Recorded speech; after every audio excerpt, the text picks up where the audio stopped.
Hello there, mates. You thought you were rid of me, but you were wrong. Captain Pegleg Skullfist here to hit you with some enrichment these next 2 days with Treasure Island. Today we are going to read something called The Voyage. This is an actual selection from the actual text of Treasure Island. If you remember, this is just a small piece of it. We're going to look at a more in-depth piece of it today, and then you're going to answer some questions on it in your Google Classroom. So it's called The Voyage. This is what it looks like if you're looking at it online. So here we go. This selection is from the original text by Robert Louis Stevenson. It picks up after Jim brings the papers he finds in the captain's sea chest to Dr. Livesley and Squire Trelawney. The two men determine the document is a treasure map belonging to the infamous pirate Captain Flint. The squire plans a voyage to locate the treasure. First, he obtains a ship, the Hispaniola. Then he assembles a crew, including the one-legged cook, Long John Silver, and the captain, Smollett. Jim Hawkins says goodbye to his mother, then sets off with the men and their crew in search of Treasure Island. The Voyage. All that night we were in a great bustle getting things stowed in their place and boatfuls of the squire's friends, Mr. Blandley and the like, coming off to wish him a good voyage and a safe return. We never had a night at the Admiral Benbow when I had half the work, and I was dog-tired when, a little before dawn, the boatswain sounded his pipe and the crew began to man the captain's bars. I might have been twice as weary, yet I would not have left the deck. All was so new and interesting to me. The brief commands, the shrill notes of the whistle, the men bustling to their places, and the glimmer of the ship's lanterns. "Now, Barbecue, tip us a stave," cried one voice. "The old one," cried another. "Aye, aye, mate," said Long John, who was standing by with his crutch under his arm, and at once broke out in the air in words I knew so well. Even at that exciting moment, it carried me back to the old Admiral Benbow in a second, and I seemed to hear the voice of the captain piping in a chorus. But soon the anchor was shored up. Soon it was hanging dripping at the bows. Soon the sails began to draw, and the land and shipping to flit by on either side. And before I could lie down to snatch an hour of the slumber, the Hispaniola had begun her voyage to the Isle of Treasure. I am not going to relate that voyage in detail. It was fairly prosperous. The ship proved to be a good ship. The crew were capable seamen, and the captain thoroughly understood his business. But before we came the length of Treasure Island, 2 or 3 things had happened which required to be known. Mr. Arrow, first of all, turned out even worse than the captain had feared. He had no command among the men, and people did what they pleased with him. He was not only useless as an officer, but a bad influence amongst the men, so nobody was much surprised nor very sorry when one dark night, with his head sea, he disappeared entirely and was seen no more. "Overboard," said the captain. "Well, gentlemen, that saves the trouble of us putting him in irons." But there they were, without a mate. It was necessary, of course, to advance one of the men. The boatswain, Job Anderson, was the likeliest man aboard, and though he kept his old title, he served in a way as a mate. Mr. Trelawney had followed the sea, and his knowledge made him very useful, for he often took a watch himself in easy weather. And the coxswain, Israel Hands, was a careful, wildly old, experienced seaman who could be trusted at a pinch of almost anything. He was a great confidant of Long John Silver, and so the mention of his name leads me to speak on our ship's cook, Barbecue, as the men called him. Aboard ship, he carries his crutch by a lanyard round his neck. I have to have both hands free as possible. It was something to see him wedge the foot of the crutch against a bulkhead and, propped against it, yielding to every movement of the ship, get on with his cooking like someone safe ashore. Still more strange was it to see him in the heaviest of weather cross the deck. He had a line or 2 rigged up to help him across the widest spaces. Long John's earrings, they were called, and he would hand himself from one place to another, now using the crutch, now trailing it alongside by the lanyard as quickly as another man could walk. Yet some of the men who had sailed with him before expressed their pity to see him so reduced. "He's no common man, Barbecue," said the coxswain to me.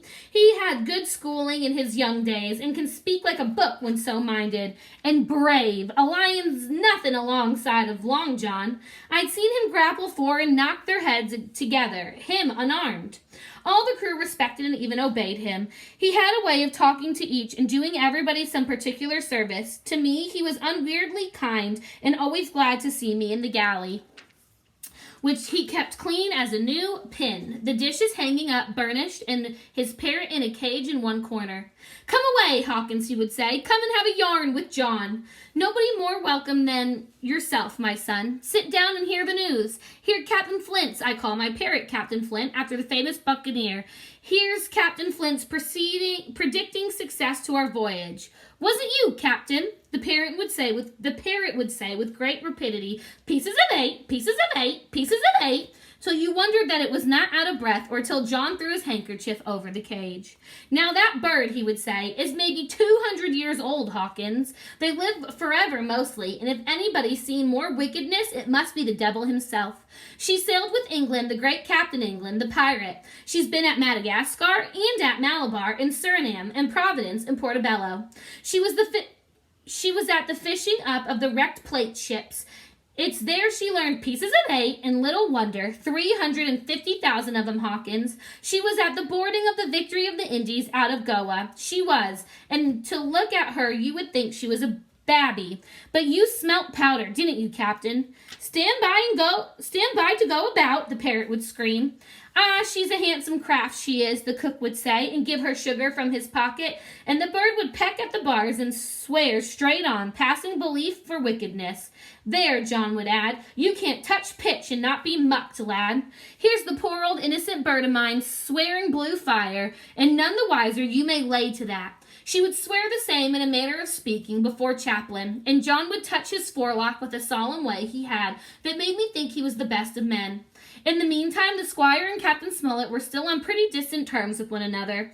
The squire made no bones about the matter. He despised the captain.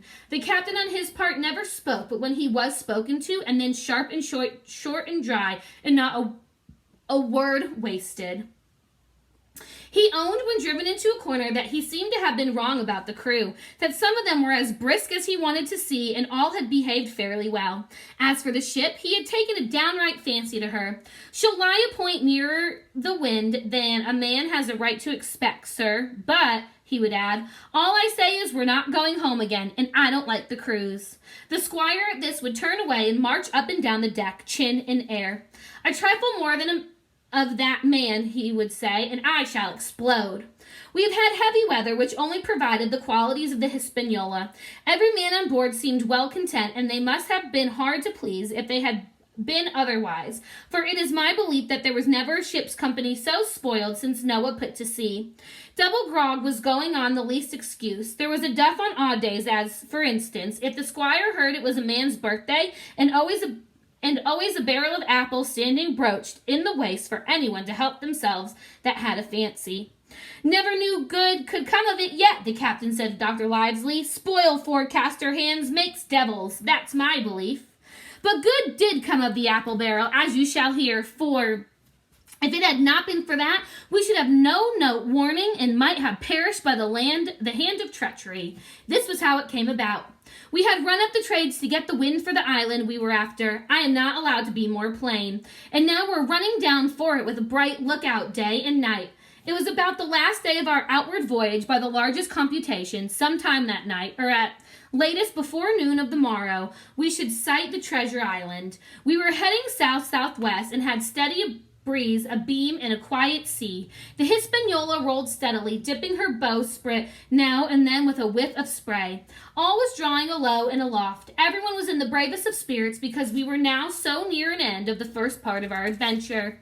Now, just after sundown, when all my work was over and I was on my way to berth, it occurred to me that I should like an apple. I ran on deck. The watch was all forward, looking out for the island. The man at the helm was watching the loof of the sail and whistling away gently to himself. And that was the only sound excepting the swish of the sea against the bows and around the sides of the ship. And I got boldly into the apple barrel, and I found there was scarce an apple left. But sitting down there in the dark, with the sound of waters and the rocking movement of the ship, I had either fallen asleep or was on the point of doing so, when a heavy man sat down with rather a clash close by. The barrel shook as he leaned his shoulders against it, and I was just about to jump up when the man began to speak.